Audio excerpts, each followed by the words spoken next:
Bismillahirrahmanirrahim. So we're still talking about the simple mail transfer protocol, and we have talked about the architecture that is used for email transmission.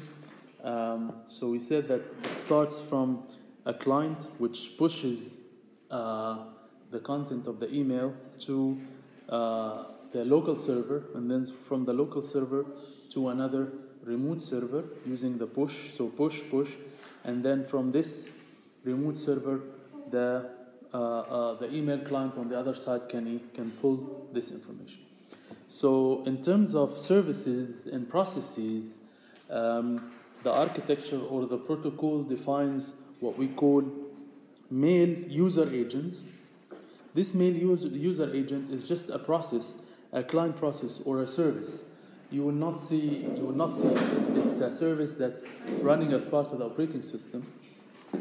And this service is responsible for implementing SMTP to communicate the email content to the local server. So this mail user agent is just a service that implements SMTP as a client program and moves the content to the server. At the server side, there is another process called mail transfer agent. Okay, so this mail transfer agent is responsible for it's a server service that receives the content and then it pushes the content to another server. So the mail transfer agent is responsible for implementing SMTP between two servers. Okay. Once it reaches to the remote server, then the content resides. And there is another service called mail delivery agent. The mail delivery agent is another server program or a server process which is responsible for when the mail user agent here contacts the mail delivery agent service, it actually pulls the content to the client. Okay, so then the mail user agent communicates with possibly two types of services on the server.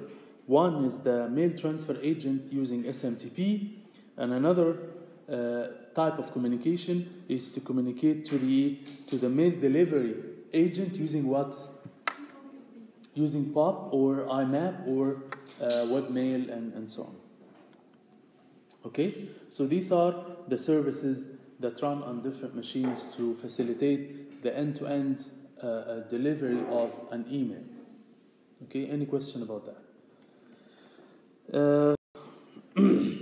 So that's the part about email.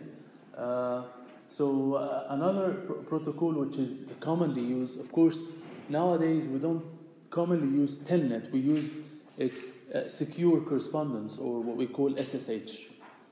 So Telnet is a protocol that allows you to remotely connect and control a machine as if you're sitting directly on the machine. So this allows you to remotely run any process on the machine, stop the machine, start the machine, and so on.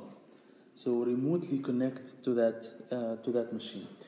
And what it does, or what it enables you to do, is that you connect using a virtual terminal, as we will see, and then you run a set of commands using text-based. Usually the Telnet clients are not actually like visual or virtual. So although some software can actually map the text commands into like virtual thing that you can see the machine and you can right-click on the machine to do something. For example, open a drive or something like that. Like TeamViewer, you mean in this case? I'm not aware of TeamViewer, but it's just a software that you can monitor. Yeah. Another computer remotely. Yeah. Yes, you can. Yes, you can monitor any process or any application or programs that are running on this machine using Telnet. Telnet enables you to connect to this machine, and once you connect, you're sitting on that machine. So you can run any command. You can start process, stop process, start the whole machine or stop the whole. Of course, start the machine cannot work while the machine is turned on. But you can shut down the machine if you like. You can even delete processes, start processes, stop processes, and so on. And you can run some monitoring applications. So what basically happens is that you can start an application on this machine to monitor the activities and give you the results. So the idea here is that from here to here there are some commands, and from here to here you get some responses, again in the form of text, simple text. Okay? So the telnet allows a user to remotely access another device, and it uses the concept of virtual terminal. Virtual terminal, it's as if you have a direct connection to this machine, so you can run any commands you want. So through this virtual terminal, there is what we call command line interface. Command line interface is like a set of commands that telnet allows you to just run on the machine. Examples are start process, stop process, anything like that. Okay. Examples for some telnet clients are PuTTY and the Hyperterm. These are all clients which are still being used in a way. These clients, these are names of applications, okay, which each of them implement a telnet client that allows you to connect to this machine and run the commands. So this window here appears at the client, okay, and this window is a virtual terminal which runs processes and gives you the response from a remote machine. Okay? So that's how telnet actually works. Telnet supports user authentication. Of course, I will not allow anyone to telnet to the machine and stop or shut down the whole machine. So logically, only authorized users are allowed to do that. So we have some authentication mechanism which allows the telnet server to know who is connected to this machine at this point in time, and based on that, it allows him or her to stop or to start processes and stop processes. So sometimes when you run specific commands based on the command line interface, you get some error that you're not an admin to be able to do that. So in order to perform certain commands, you have to have an admin privilege. Okay. So all data exchanged during telnet sessions is transported as plain text, and telnet uses, as we will see, it uses TCP as a transport protocol with guaranteed delivery, as we will see in the next chapter. Secure shell is nothing but, again, similar to HTTP, is nothing but SSL on top of telnet. So telnet plus SSH is actually telnet plus SSL, secure socket layer. Secure socket layer provides you with these services. So stronger authentication. So it gives you stronger authentication. It gives you the facility to discriminate between the different types of users, and also encryption of the data that is going back and forth, so that no one will be able to listen. So if you have this is the client and this is the server, and you have communication going on, you don't have any adversary here who can listen to this data. So if any adversary here listens to the data, he will see the data encrypted. You will not be able to see anything in the data. Only the client and the server can see what's inside this data and can understand what's the text is all about. Okay, so SSH uses this SSL or secure socket layer to encrypt the data to protect the communication through telnet. Of course, SSH is what we commonly use nowadays, and telnet, like the unsecured telnet, is not being used because of all the types of attacks and hacking that we have very frequently nowadays. Okay. So until now, we're still talking about application level protocols which are used in the application layer. Another important application level protocol is what we call dynamic host configuration protocol. Dynamic host configuration protocol is everybody uses it, okay, without actually knowing that they use it, okay. Just by setting this option in the Windows configuration to say obtain IP address automatically, you implicitly use the DHCP protocol, which again runs in the operating system as a service in the background to get you a dynamic IP address. Okay, so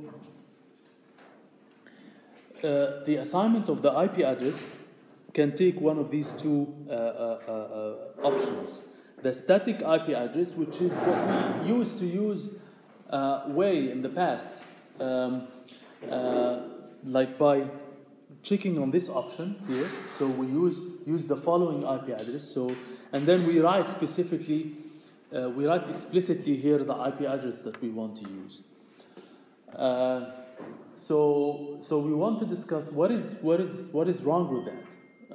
Why did we stop doing this? Why static IPs are not being used nowadays? What do you think?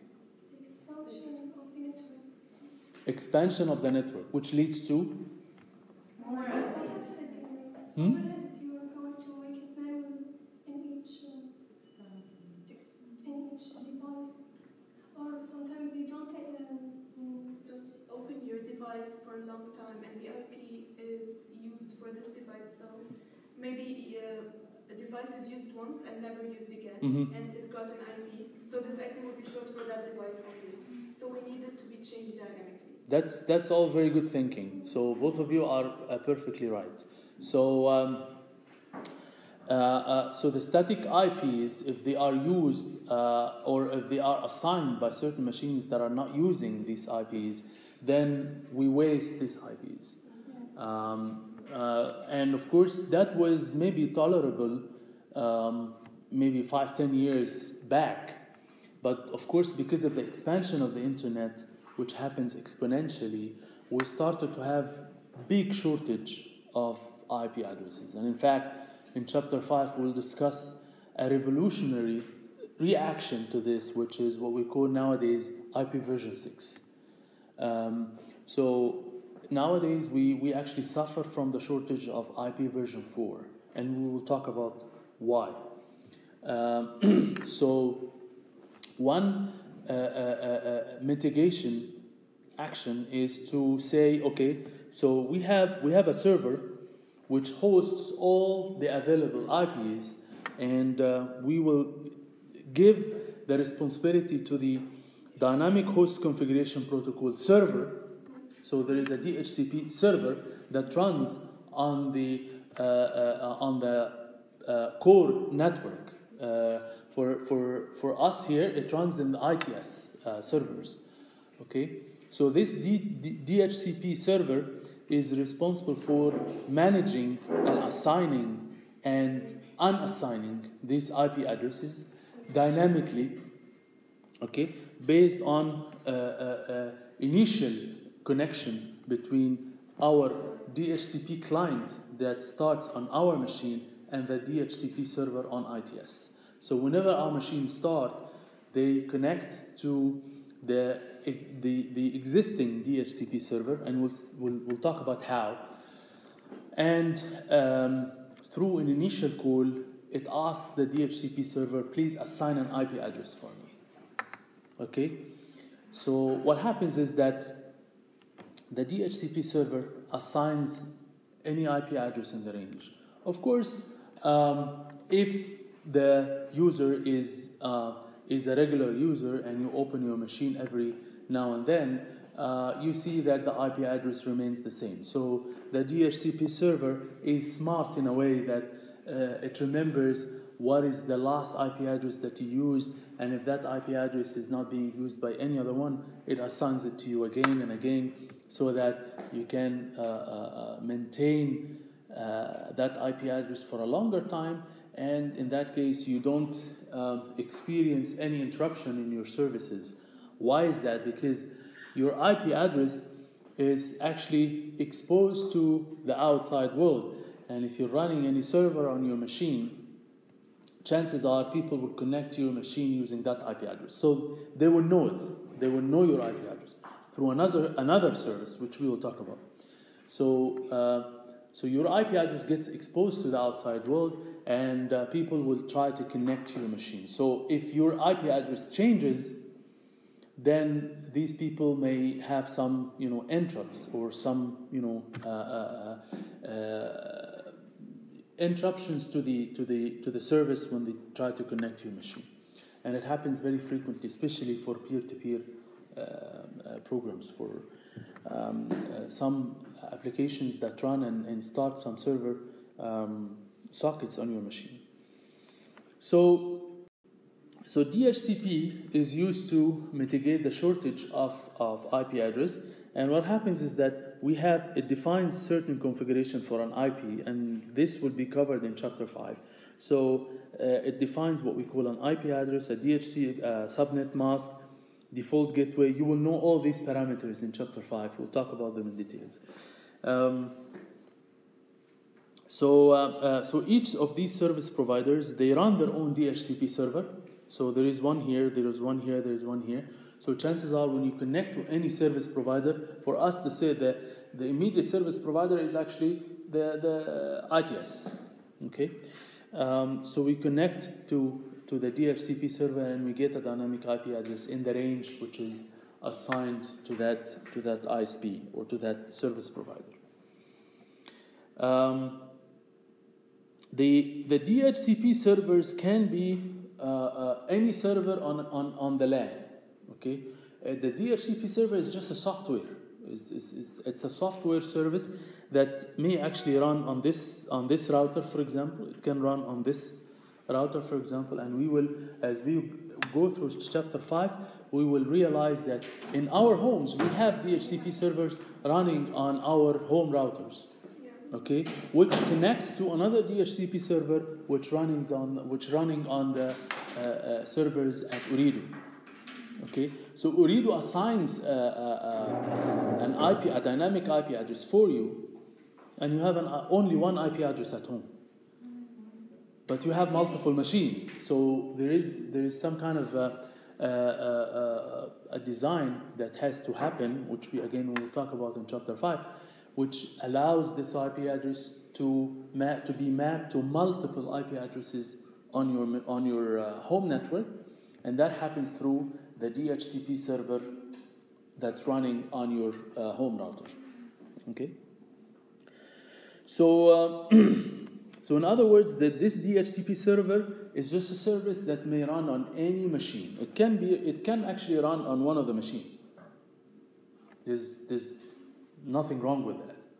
So it can run on this machine, can run on this router, can run on this router, any machine or any router or any network device in the LAN.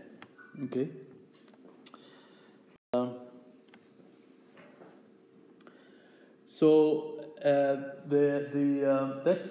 That's the main job of the DHCP server, and of course we'll talk in details again about that in chapter 5. In fact, there are a number of actions and mechanisms that have been recently designed and being used to mitigate this shortage of IP address. So this is a serious problem, and although the DHCP and the other mechanisms that we'll talk about in chapter 5, they provide some solutions to reduce the shortage of the IP address, but they do not really provide enough guarantees that the IP addresses in the range will be enough for every single device in the university, for example. And the problem is that the number of devices in any organization or building or any geographical location is actually growing exponentially. So every one of us has maybe, like, if you can count, you have at least 5 different machines with different IPs. At least 5. So I have maybe 10 or more. So any sensor, maybe some of us have like Apple Watches or something like this. So every single device that you have, even like Bluetooth devices or something like this. So you may actually need more and more IP addresses. So the demand on the IP addresses is actually growing exponentially. So even with DHCP and all these mechanisms, we cannot actually resolve the issue fundamentally, and that's why we have to go with a drastic change and move to IP version 6 at any point in time. Okay. That's why actually some people were. This is part of the problem that you are living in. That in CCNA 1 version 5 there is a whole chapter about IP version 6, because of course IP version 4 started to be not obsolete, but it started to be like old-fashioned. So IP version 6 started to mature, started to dominate gradually, started to gain a strong ground because of the proliferation of many devices. So even IP version 4, with all the mechanisms that are out there, there's still serious shortage in IP, which is not, which does not provide enough IP address range for all these devices. Even the university has some restrictions for the devices, like we can. Yes, of course. It's only up to 4 devices per Right, because they appreciate the fact that still many of our devices, they use IP version 4. So IP version 6 is actually being used very frequently, even in our university network here. But it's commonly used in the backbone. So once you get to the LANs of the university, you use version 4. But in the backbone, they started to use routers with IP version 6. So and actually, gradually and eventually, even all the operating systems that we have nowadays, they support IP version 6. All the Windows, starting from Windows 7, they support IP version 6. But the support for IP version 6 is actually slow, and we'll talk about why is it actually slow. What is the issue with that?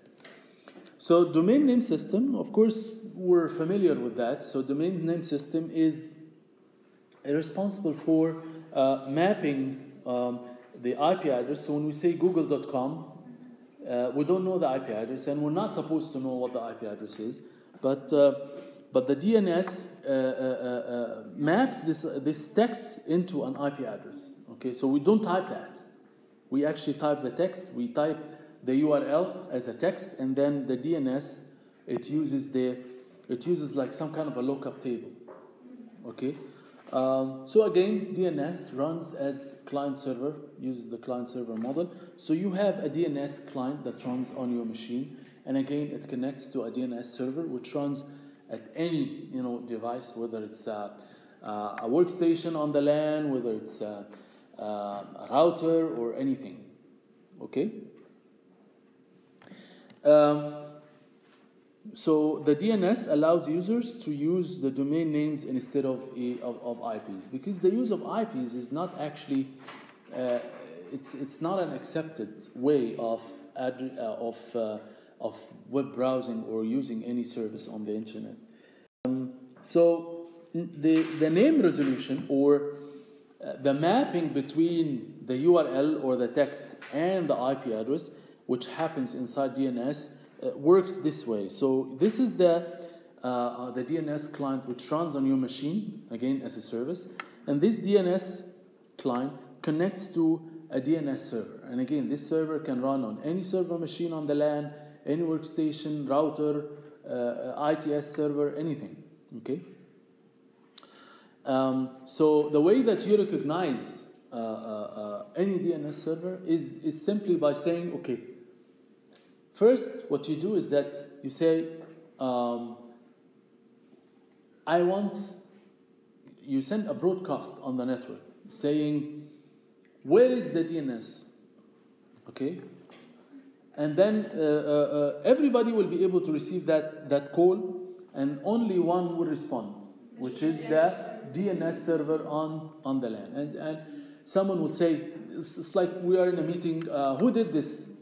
And someone raises his hand by saying, okay, I did this, or I can do this. Okay? So that's how it happens.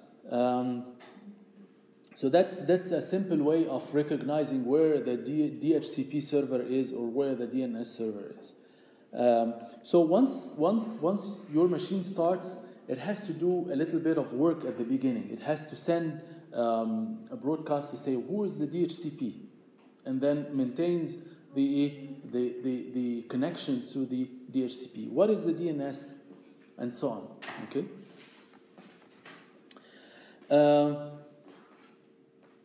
So the DNS name resolution happens in 2 steps. Okay. The DNS client first, and that's why this is number 1 call. First, it sends the text to the immediate or the local DNS. Okay, and it asks this DNS server, what is the IP address of this particular name? Okay. Yeah. So we call this a recursive query. We call this is the recursive query. It's like we query the lookup table at the local DNS server to ask it what is the address that corresponds to www.example.com. Why we call this a recursive query? You know what recursive is in programming?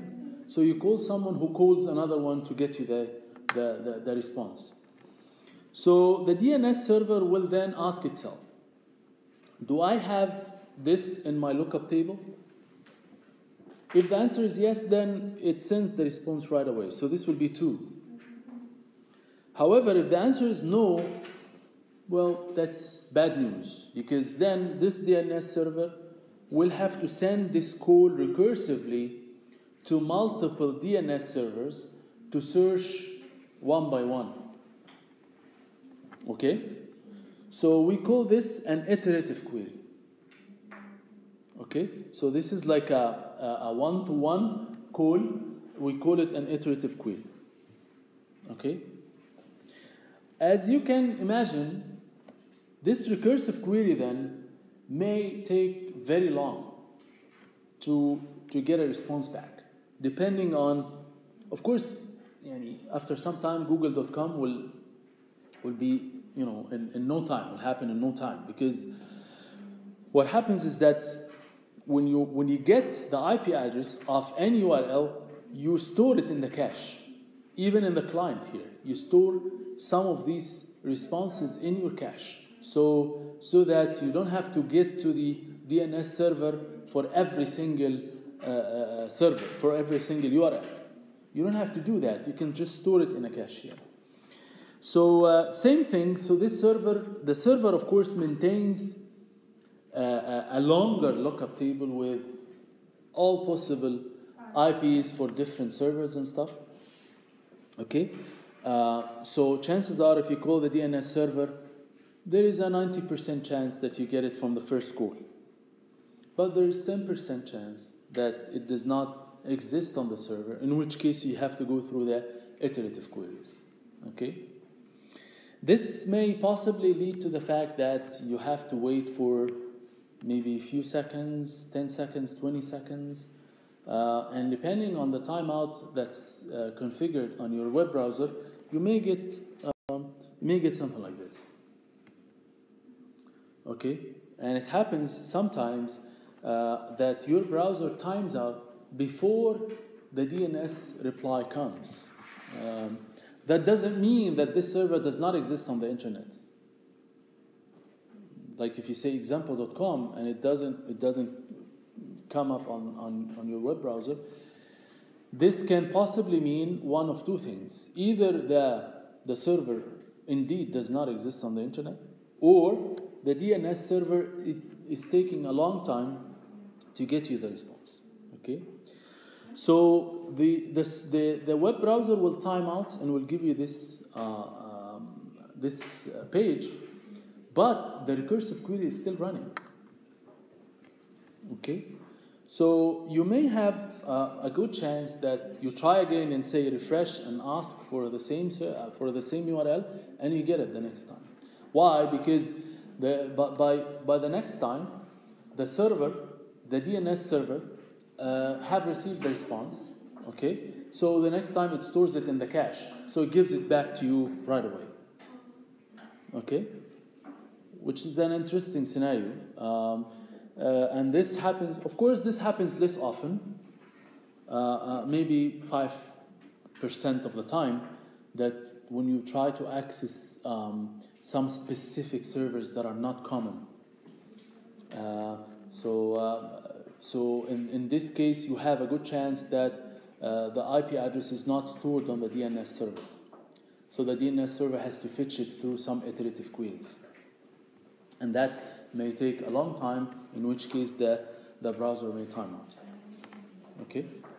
Any confusion about difference between recursive query, iterative query? It's very simple. So the server message block protocol, which is the next application level protocol, you can think of this really as a combination between the concept of the same concept that's used on IMAP and FTP. So this is similar to FTP in a way that it allows you to download and upload files on a server, but it also allows you to see the server directory structure on your client. So on your SMB client, okay, you can see the directory structure on the other machine, and then you can copy files. And this is what's actually being used on something like Windows, not specifically SMB, but a similar protocol is used on Windows for map drive. So when we say map drive on a remote machine, right, you see the directory structure on this machine, right? So you map the directory structure from a remote machine on your machine. So you can see the directory structure from your side as if you have direct access to the hard drive on the remote machine. So you can see this, and you can copy files back and forth, right? Which means you can push files, you can pull files, and so on. Right? FTP is the same. FTP is the same, but FTP does not give you access to the directory structure. So it doesn't give you access to, you have to go, like, you have to know this directory structure by saying that list all the directories and get one and so on. So this one allows you to have like a visual access to all the directory structure. And now we did FTP in the computer, like we search in the computer, we get the view of. Right. This is from the client itself. This is the client application. This is not from the FTP protocol. The client application does that, okay, and it gives you the directory structure, because what happens is that once it connects on the FTP, it does like ls/r or something like this to get all the directories, and then it displays it to you. Okay, this is the client application, not FTP protocol itself. So this is a client server, again, file sharing protocol, which has very big commonality with FTP. This is developed by IBM, although, as I said, Windows uses a very similar protocol for map drive, although the map drive protocol for Windows is proprietary. And we know the difference between proprietary and standards.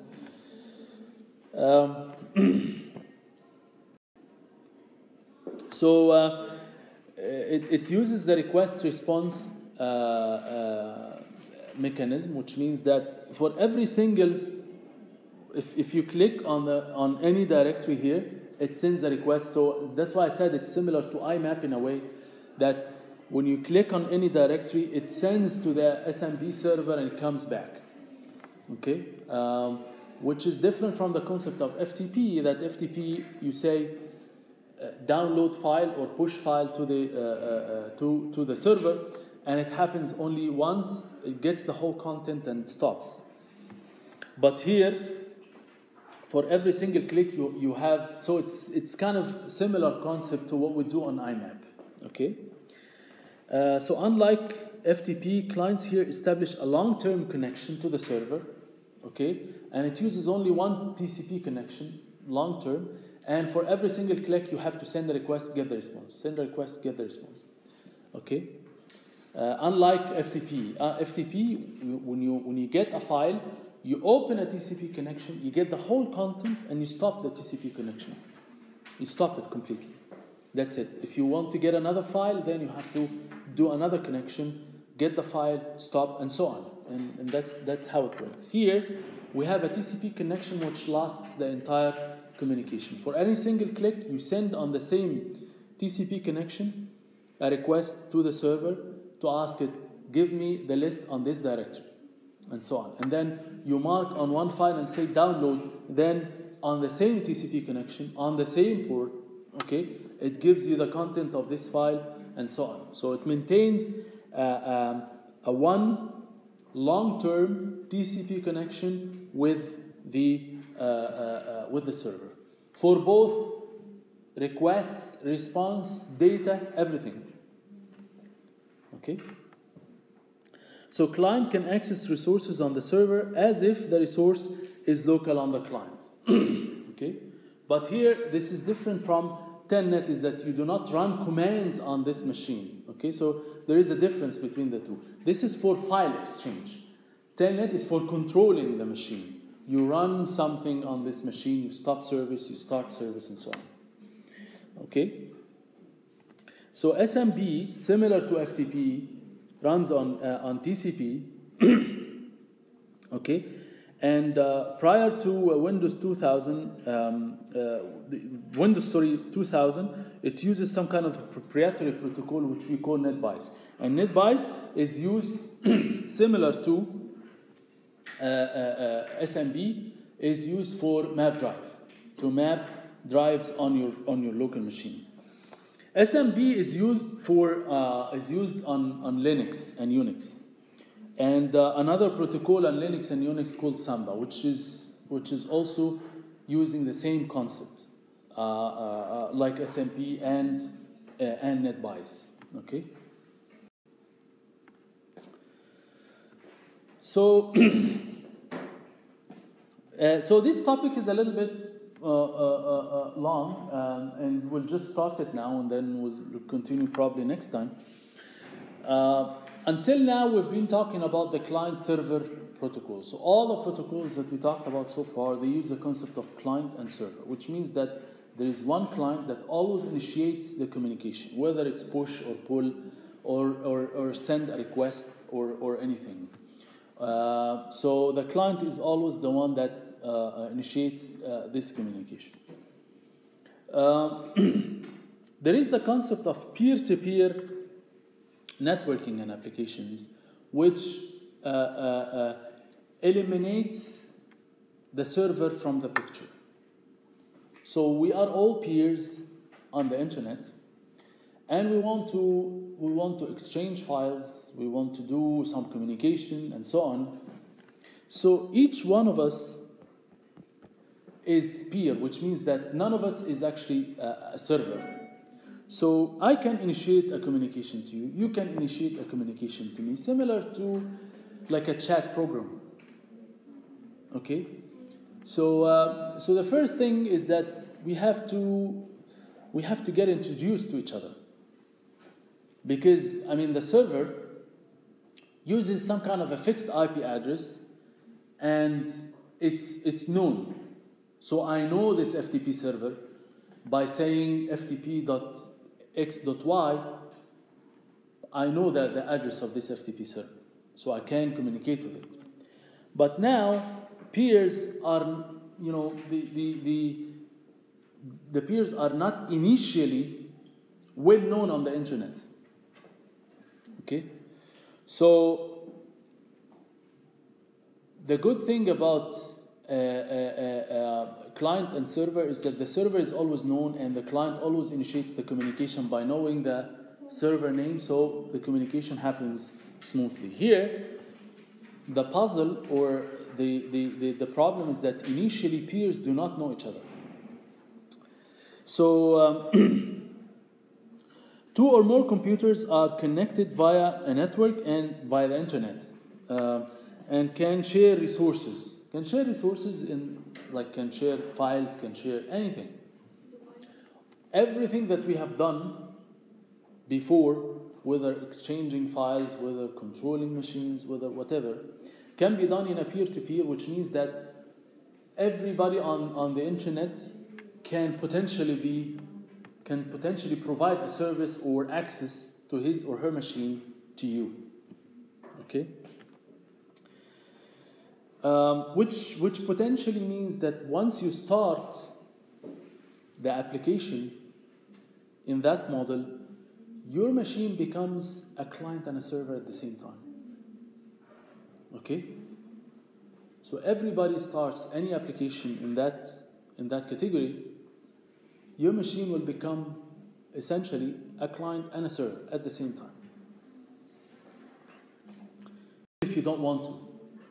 Okay, that's the danger here. So peer-to-peer file sharing accounts for more and more traffic on the internet nowadays, since the 2000. It's starting to become one of the very common applications on the internet due to its ability to grow. And it actually produces some kind of an application level network which really out of control. It's very interesting in the sense that you can, by running a certain application software on your machine becomes a server on the internet, and the number of servers on the internet become unlimited.